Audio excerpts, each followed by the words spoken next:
Selain pulau baru di perairan Kepulauan Tanimbar di perairan Maluku, belum lama juga ditemukan gunung berapi aktif di bawah laut. Dan berikut perbincangan saya dengan Danpus Hidrosal Laksamana Madya TNI Nur Hidayat tentang penemuan gunung bawah laut itu.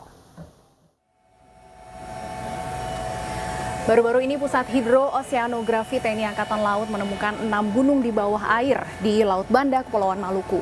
Ketinggian gunung-gunung ini bahkan melebihi 3.000 meter, atau artinya ini setara dengan Gunung Semeru yang merupakan gunung tertinggi di Pulau Jawa.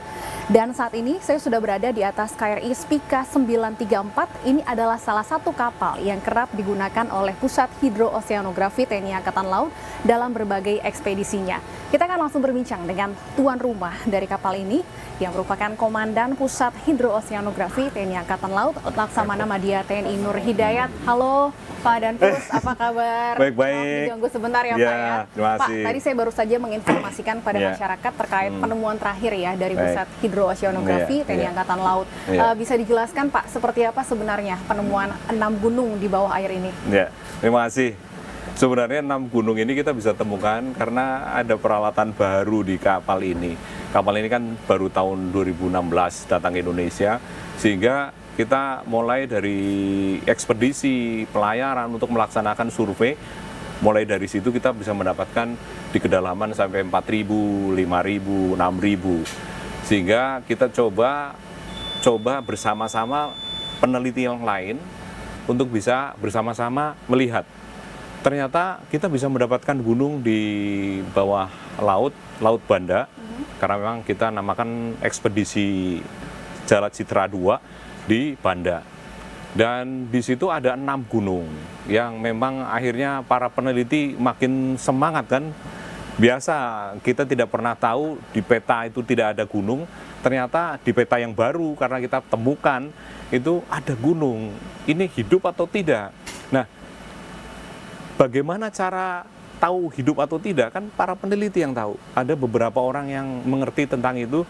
Kalau gunung berapi kemudian masih aktif, maka di permukaannya itu ada apanya.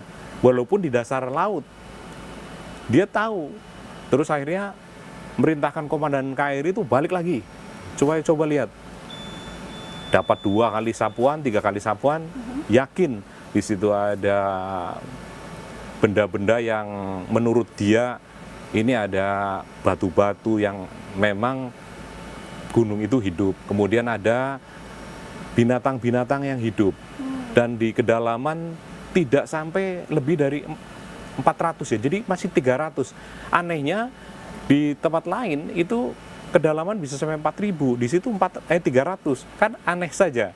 Artinya di situ ada gunung yang tinggi, kemudian gunung itu hidup.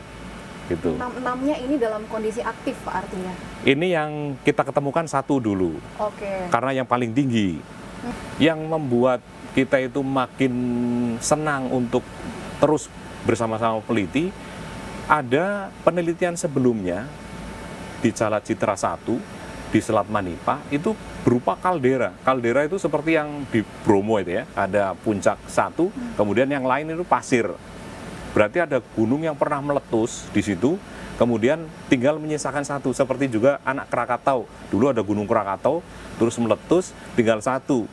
Nah, di sampingnya ini ada gunung masih besar seperti itu. Dan ada dari ITB menyampaikan bahwa dari rangkaian gunung itu ada 6, 1, 2, 3, 4, jejer kebetulan. Ini di sampingnya sudah ring of fire. Jadi kalau selama ini ada getaran-getaran gempa di Ambon, itu getaran-getaran gempa vulkanik, bukan tektonik. Itu yang selama ini dikhawatirkan oleh masyarakat Ambon sendiri. Komandan, ngomong-ngomong soal ekspedisi, ini adalah salah satu kapal yang kerap digunakan ekspedisi oleh Pus Hidrosal ya Pak ya? Nah, kalau ruangan ini bisa dijelaskan Pak, fungsinya seperti apa sih? Ini adalah anjungan kapal itu seperti juga anjungan kapal-kapal yang lain, mesti lebih tinggi dari bangunan-bangunan yang lain supaya bisa melihat sekelilingnya. Nah, kebetulan ini adalah kapal survei sehingga anjungannya harus bisa melihat 360 derajat muter supaya kita bisa melihat di sekeliling itu apa. Nah, ini anjungannya juga agak beda karena ini adalah kapal survei. Di situ ada monitor-monitor yang menjelaskan hasil survei bagaimana, kemudian kalau digambarkan belum betul, maka kita bisa ulangi lagi, putar balik lagi, seperti itu. Itu kapal survei memang seperti itu. penemuan gunung kemarin itu akan terlihat di layar Akan terlihat ini, di Pak? sini. Oh, Terlihat di oke. sini bagaimana konturnya gunung sendiri. Oke. Nah, ini Anjungan. Jadi Anjungan ini perwira jaga, kemudian jurumudi, kemudian semua yang ada tenaga ahli yang ada di peta itu, dia akan berkonsentrasi penuh bagaimana melaksanakan survei ini dengan benar. Harus teliti karena dipakai untuk keselamatan seluruh pelayaran di dunia. Jadi orang-orang dari luar negeri kalau mau ke Indonesia menggunakan peta yang benar, maka dia akan confident, yang namanya ketsok tadi ya. Dia punya confident untuk bisa melaksanakan pelayaran di Indonesia karena hasil survei ini benar. Oh. Biasanya kita dulu sebelum punya kapal ini menggunakan yang portable, kita pinjam nelayan, terus ditempatkan di nelayan itu alat-alat surveinya, kemudian kita berada di kapal survei yang nelayan itu.